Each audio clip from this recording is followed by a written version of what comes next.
যে ফারিন নাটকের থেকে কেন গেল ওইখানে আর ফারিনকে নায়িকা হিসেবে কেমন লাগবে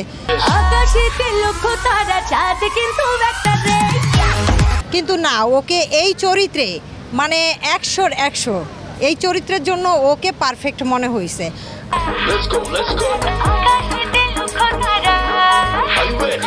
শরীফুল রাজের তো মানে আপনার গেট আপ আউটফিটটা যে ওর হেয়ার স্টাইল তারপর ওর চাহনি অ্যাকশন সেই যে ওকে তামিলের নায়কদের মতো লাগে আর ওরে মানায় মানে সেই মানায় মানে আপনার গিয়ে অ্যাকশন মুভিতে ওরে 100-তে 100 দিতে হবে। ঈদের সপ্তম দিনে এসে বাংলা সিনেমার যে দর্শক যে উন্মাদনা সেটি আজকেও আছে এবং আজকে এই সপ্তম দিনে এসে কিন্তু বেশ কয়েকটি সিনেমা নিয়ে দর্শকদের মাঝে বেশ উৎসাহ উন্মাদনা দেখেছি। সেই তালিকায় রয়েছে ইনসাফ, নীলচক্র, এশা মার্ডার সহ একাধিক সিনেমা। তো আমরা দর্শকদের সাথে কথা বলবো তারা কোন সিনেমা দেখেছে এবং তাদের কেমন লেগেছে। আপু বলছিলেন যে আপনি ইনসাফ সিনেমা দেখেছেন, কেমন লেগেছে কি বলবেন? খুব সুন্দর, শরীফুল রাজের অভিনয় অনেক সুন্দর হয়েছে আর এখানে মোশাররফ করিম এর অভিনয় সুন্দর হয়েছে আর ফারিন তো সেই অভিনয় করছে। প্রথমে আমি বাসায় ভেবেছিলাম মানে বলাবলি করছিলাম যে ফারিন নাটকের থেকে কেন গেল ওইখানে আর ফারিনকে নায়িকা হিসেবে কেমন লাগবে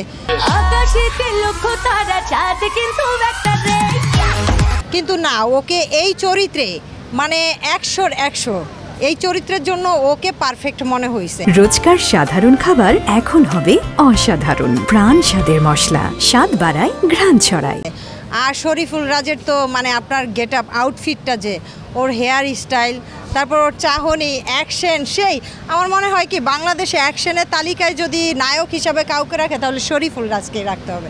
তবে হ্যাঁ বর্তমানে সাকিবের কিছু মুভি অ্যাকশন মুভিগুলো যে বের হচ্ছে এইগুলোও সুন্দর, এর ভিতরে আমি একটাই শুধু সাকিবের জীবনে দেখছি আর বাকিগুলা মানুষের কাছে গল্প শুনেছি বর্তমানে।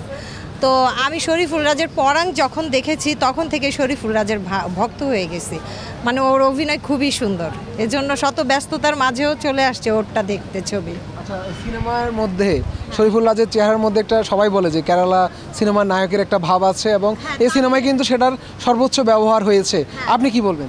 হ্যাঁ, এটা তো আমি 100% মানি যে ওকে তামিলের নায়কদের মতো লাগে আর ওরে মানায় মানে সেই মানায় মানে আপনার গিয়ে অ্যাকশন মুভিতে ওরে 100-তে 100 দিতে হবে আর ওকে নিয়ে যদি অন্য আরও প্রযোজকরা কাজ করে আমি মনে করি সব নায়কদের থেকে অ্যাকশনের ভিতরে ও টপটে উঠবে। আচ্ছা, মোশাররফ করিমকেও তো এখানে কেরালা লুকে দেখা গেছে একদম দক্ষিণী সিনেমার নায়কদের মতো, মোশাররফ করিমকে নিয়ে কী বলবেন? ওনার অভিনয় তো মানে আমরা তো বাসার ভিতরে সবাই ওনাকে 1 নম্বরে রাখি আর এইখানে বলার কিছু না, উনি পুরা বাংলাদেশের ভিতরে নাটকে বলেন সিনেমায় বলেন সব কিছুতে উনি 1 নম্বর।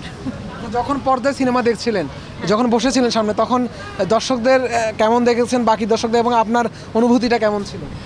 আমার অনুভূতি খুবই ভালো ছিল, কারণ ওর যখনই শরীফুল রাজের বিভিন্ন লুকে ওকে বিভিন্ন গেট আপে লুকে দেখি তখনই আমাদের খুব ভালো লাগে, মানে ওর পোশাকগুলো যে পরিয়েছে খুব সুন্দর মানিয়েছে, মানে ওর গেট আপ যা বলেন খুবই সব মিলিয়ে খুব সুন্দর। আপনার স্বপ্নের নায়ক শরীফুল রাজ কিনা?